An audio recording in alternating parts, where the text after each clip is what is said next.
Welcome back, everybody. So in our last tutorial, we created a new sprite.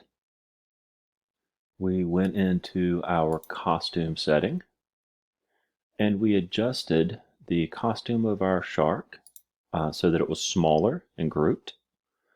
And we gave it a second costume to give it an appearance when it was hit by a jellyfish. What we want to do now is we want to go back to our code up here on the tab on the top left, and let's make our shark interact in the game. So to begin with, we're going to want our shark to move left, right, up, and down whenever the keys are hit. So I'm going to choose an event. I am going to pull out a block that says when space key is pressed.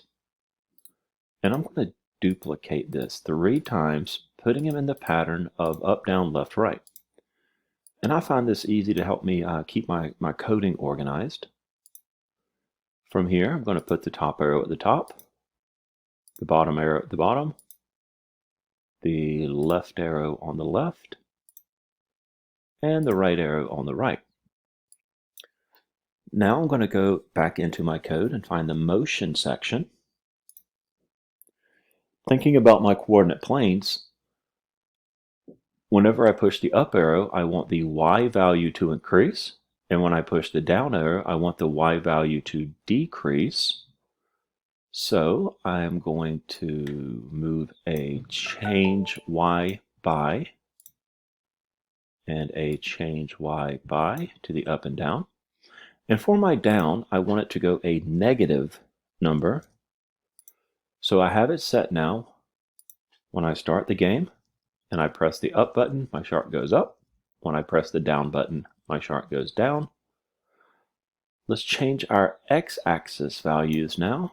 The left one will be a negative, and the right one will be a positive.